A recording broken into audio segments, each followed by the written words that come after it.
2025వ సంవత్సరము జనవరి మాసంలో కర్కాటక రాశిలో జన్మించినటువంటి వారికి గోచార ఫలితాలు ఎలా ఉన్నాయో తెలుసుకుందాం. కర్కాటక రాశి వారికి ఈ జనవరి మాసంలో 14వ తారీఖు వరకు 6వ స్థానంలో సూర్యుడు అనుకూలంగా సంచరిస్తున్నాడు. 14 నుండి మాసాంతం వరకు 7వ స్థానంలో ప్రతికూలంగా ఉన్నాడు. కుజుడు జన్మస్థానంలో సంచరిస్తున్నాడు, వక్రించి ద్వాదశంలోకి వస్తున్నాడు. ఈ రెండు స్థానాలు కూడాను ప్రతికూలంగా ఉంటాయి. ఇక బుధుడు 5, 6, 7 స్థానాలలో సంచరిస్తున్నాడు, మిశ్రమంగా ఉన్నాడు. శుక్రుడు 28వ తారీఖు వరకు 7వ స్థానంలో సంచరిస్తున్నాడు, ప్రతికూలంగా ఉన్నాడు. మాసాంతం ఒక 3 రోజుల మట్టుకు అష్టమంలోకి ప్రవేశిస్తున్నాడు, చివరిలో అనుకూలంగా ఉన్నాడు. శనైశ్వరుడు 8వ స్థానంలో ప్రతికూలంగా ఉన్నాడు.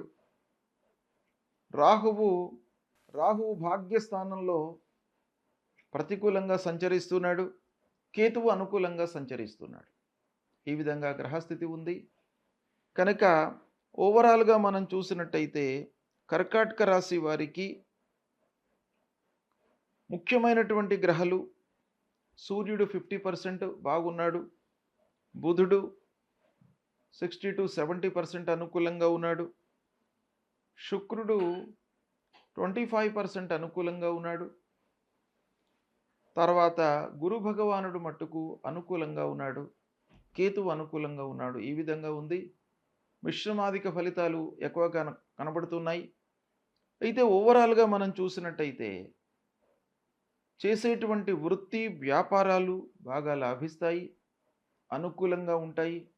సంతోషంతో మీరు నిర్ణయాలు తీసుకుంటారు వ్యాపారస్తులు. తర్వాత ప్రొఫెషనల్స్ అందరూ కూడాను ఈ మాసంలో అనుకూలంగా ఉంటారు.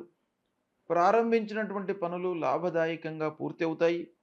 1-2 వారాలు ఉద్యోగస్తులకు అనుకూలంగా ఉంటాయి.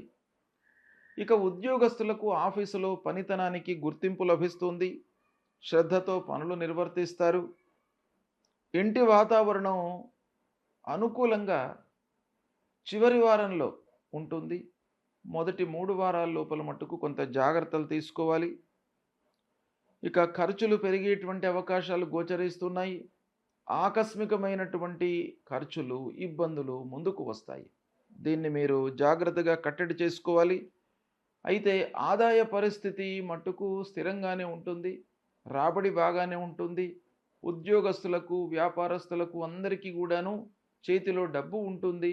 అయితే వృధా ఖర్చులు ఉన్నాయి కాబట్టి కొంత మీరు కట్టడి చేసుకున్నట్టయితే ఈ సమయాన్ని సద్వినియోగపరుచుకొని జీవితంలో ఉపయోగపడేటువంటి ఇన్వెస్ట్మెంట్స్ చేసే అవకాశాలు ఉంటాయి. కాబట్టి కొంత నియంత్రించుకోవడము మంచిది. ప్రారంభించినటువంటి పనులలో కొంత ఆలస్యము గోచరిస్తున్నప్పటికీ పనులు పూర్తి అవుతాయి. రెట్టింపు శ్రద్ధతో మీరు పని చేస్తారు. ఇక విద్యార్థులకు బాగా అనుకూలమైనటువంటి సమయం. విద్యార్థులు ఉన్నత విద్యకై చేసేటువంటి ప్రయత్నాలు బాగా కలిసి వస్తాయి. చదువు లోపల రాణిస్తారు. మంచి సంస్థలో మీరు ప్రవేశాన్ని పొందుతారు. ఇక విదేశీయానం, ఉన్నత విద్యకై విదేశాలకు వెళ్ళేటువంటి వాళ్లకు కూడాను ఈ మాసం కొంత అనుకూలంగానే ఉంది. ఇకపోతే బంధువులు, ఆత్మీయులతో కొంత జాగ్రత్తలు తీసుకోవాలి.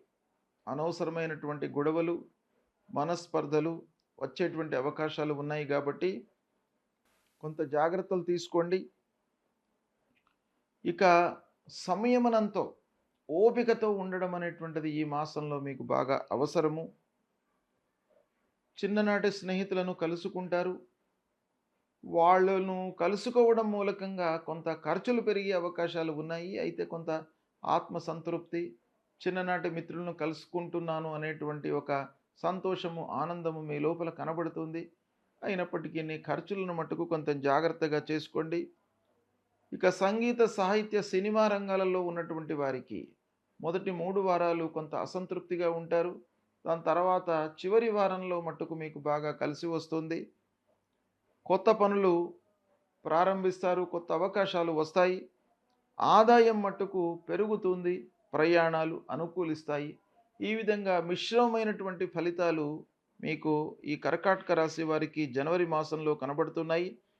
ముఖ్యంగా ఏకాదశ స్థానంలో మీకు బృహస్పతి ఉన్నాడు. అంటే భాగ్యాధిపతి ఏకాదశ స్థానంలో సంచరిస్తున్నాడు కాబట్టి చాలా విషయాలలో ఈ గురువు యొక్క సంచారము ప్రభావితం చేస్తోంది. కాబట్టి పనులు మీకు జరుగుతాయి. కొంత మనస్సు నిలిపి మీరు పనులు చేసినట్టయితే చాలా విషయాలలో సత్ఫలితాలను పొందే అవకాశాలు ఉన్నాయి. వివాహాది శుభకార్యాలు చేస్తారు. గృహ నిర్మాణాది కార్యక్రమాలు చేపడతారు. అయితే ఆకస్మికంగా కొన్ని ఇబ్బందులు మట్టుకు ఉండే అవకాశాలు ఉన్నాయి శని అంగారకుడి యొక్క స్థితి మూలకంగా. కనుక కేవలము అదృష్టం పైననే ఆధారపడకుండా మీ ఎఫర్ట్స్ పెట్టడం చాలా అవసరం ఈ మాసం లోపల.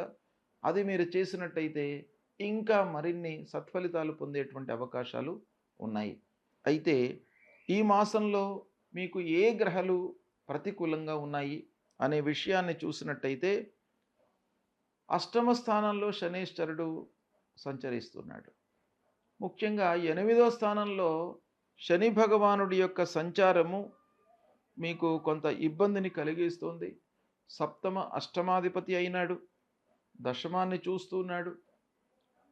ఇలా ఆ శని అష్టమ స్థానంలో సంచరిస్తున్నటువంటి సమయం లోపల వ్యాపారస్తులకు కూడాను పార్ట్నర్స్తో ఇబ్బందులు, ఆకస్మికమైనటువంటి నిర్ణయాలు తీసుకోవడం మూలకంగా గ్యాప్ ఏర్పడేటువంటి అవకాశాలు ఉంటాయి.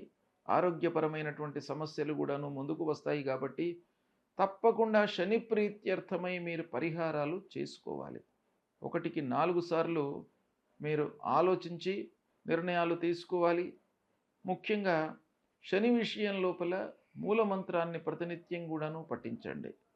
నీలాంజన సమాభాసం రవిపుత్రం యమాగ్రజం ఛాయా మార్తాండ సంభూతం తం నమామి శనైశ్చరం అనేటువంటి మూలమంత్రాన్ని ప్రతినిత్యం కూడాను మీరు జపించండి. 19 సార్లు మీరు జపించినట్టయితే ఆ శని భగవానుడి యొక్క అనుగ్రహం లభిస్తుంది. నవగ్రహ దేవాలయానికి వెళ్ళండి. నవగ్రహ దేవాలయంలో పశ్చిమ దిశ లోపల శనైశ్వరుడు ఉంటాడు. ఆ శని భగవానుణ్ణి నువ్వుల నూనెతో అభిషేకం చేయండి. నువ్వులు, నల్లటి వస్త్రము, ఇనుప ముక్క మీరు దానం ఇవ్వండి. తర్వాత ఆంజనేయ స్వామి దేవాలయానికి వెళ్ళండి. శివాలయానికి వెళ్ళి ప్రతి శనివారం కూడాను మీరు అభిషేచనం చేసినట్టయితే ఆ శని భగవానుడి యొక్క అనుగ్రహం లభిస్తుంది. అపమృత్యు దోషాలు వెళతాయి. శనైశ్వరుడికి మీరు పంచామృతాలతో అభిషేకం చేసినట్టయితే శనివారం పూట ఈ అష్టమ స్థానంలో సంచరిస్తున్నటువంటి శని భగవానుడి యొక్క ఆ దుష్ప్రభావం ఏదైతే ఉందో దూరం అవుతుంది. ఇక అంగారకుడు జన్మ ద్వాదశ స్థానాల్లో సంచరిస్తున్నాడు. జన్మస్థానం కర్కాటక రాశిలో సంచరిస్తున్నాడు, నీచలో సంచరిస్తున్నాడు. గనక మీరు అనవసరమైనటువంటి గొడవలలోకి వెళ్లకుండా ఉండడానికై ఆ సుబ్రహ్మణ్య స్వామి దేవాలయానికి వెళ్ళండి. మీకు అలాంటి మనస్థితిని ఇస్తాడు. మనం కావాలని గొడవలలోకి వెళ్ళకపోయినప్పటికీ ఏదో రకమైనటువంటి ప్రోద్బలం వస్తుంది మనకు గ్రహస్థితి బాగలేనట్టయితే. అలాంటిది రాకుండా ఉండడానికి ఆ సుబ్రహ్మణ్య స్వామి మీకు కాపాడుతాడు. కనుక ధరణీ గర్భ సంభూతం విద్యుత్ కాంచన సన్నిభం కుమారం శక్తిహస్తంచ మంగళం ప్రణమామ్యహం అనేటువంటి మూలమంత్రాన్ని ప్రతినిత్యం కూడా చదువుతూ సుబ్రహ్మణ్య స్వామిని కొలవండి. 3 ప్రదక్షిణాలు చేసుకోండి. అలాగే అమ్మవారి దేవాలయానికి వెళ్ళి అర్ధకాయం మహావీర్యం చంద్రాదిత్య విమర్దనం సింహికా గర్భ సంభూతం తం రాహుం ప్రణమామ్యహం అనేటువంటి ఈ మూలమంత్రాన్ని చదువుకోండి. అమ్మవారు మిమ్మల్ని కాపాడుతారు, అన్ని విధాలుగా అనుగ్రహిస్తారు. కాబట్టి దైవ దర్శనము అనేటువంటిది చాలా ముఖ్యమైనటువంటిది.